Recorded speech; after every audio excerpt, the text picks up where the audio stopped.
کبھی سوچا ہے کہ وہ امت جو ایک جھنڈے تلے ایک خلیفہ کے تحت ایک قرآن اور ایک کعبہ کے گرد متحد تھی، آج 50 سے زائد ریاستوں، سرحدوں اور جھنڈوں میں کیوں بٹی ہوئی ہے؟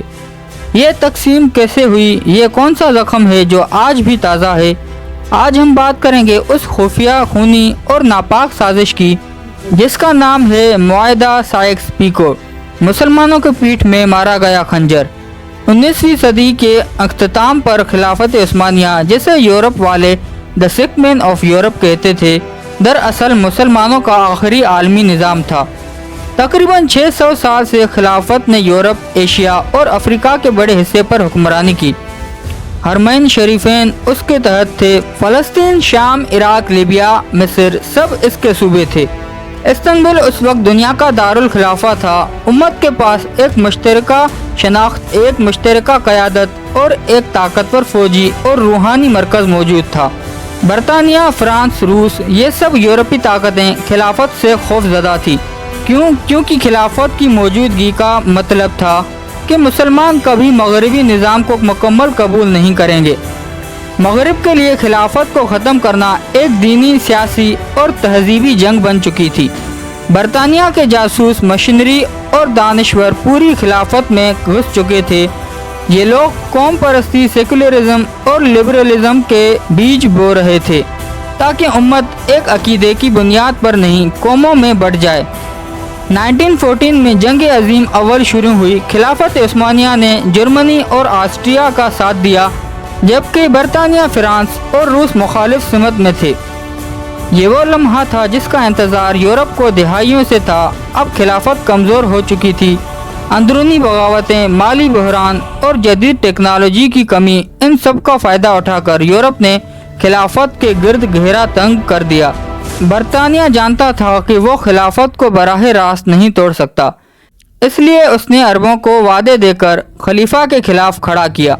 برطانوی افسر تھامس ایڈورڈ لارنس، جسے ہم لارنس آف عربیہ کے نام سے جانتے ہیں، حجاز گیا، شریف حسین بن علی سے ملاقات کی اور کہا، تم خلافت کے خلاف بغاوت کرو، ہم تمہیں آزاد عرب سلطنت دیں گے، مکہ سے بغداد تک تمہاری حکومت ہوگی۔ شریف حسین نے انگریزوں پر بھروسہ کیا۔ اس کو عرب انقلاب، عرب ریولیوشن کہا جاتا ہے، جس میں عرب مسلمانوں نے خلافت کے خلاف بندوق اٹھائی۔ یہ وہ لمحہ تھا جب امت نے خود اپنی پیٹھ پر وار کیا۔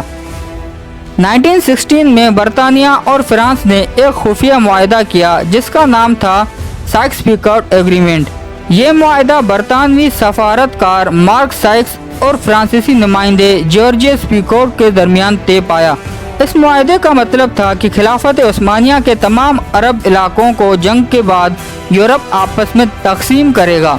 عراق، اردن، فلسطین برطانیہ کو، شام، لبنان فرانس کو، حجاز شریف حسین کو، مگر محدود خود مختاری کے ساتھ۔ یہ معاہدے مسلمانوں سے چھپا کر کیا گیا۔ عربوں کو آزادی کے خواب دکھا کر زمین انگریزوں نے بانٹ لی۔ 1917 میں برطانیہ نے ایک اور تاریخی جرم کیا۔ بلفور ڈکلیریشن کے ذریعے فلسطین کو یہودیوں کا وطن بنانے کا اعلان کیا۔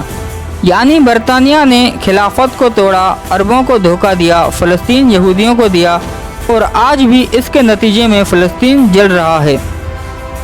جنگ کے اختتام پر عراق میں انگریزوں کی حکومت، شام میں فرانسیسی قبضہ، لبنان کو الگ ملک بنا دیا گیا، اردن کا نام ہی نئے سرے سے رکھا گیا، فلسطین پر یہودی آباد کاروں کا سیلاب چڑھایا گیا۔ یہ ممالک نہ قوموں پر بنے، نہ تہذیب پر، یہ نقشے پر کھینچی گئی لائنوں سے بنے تھے۔ ان کا مقصد تھا امت کو قوموں، نسلوں، علاقوں اور جھنڈوں میں بانٹ دینا۔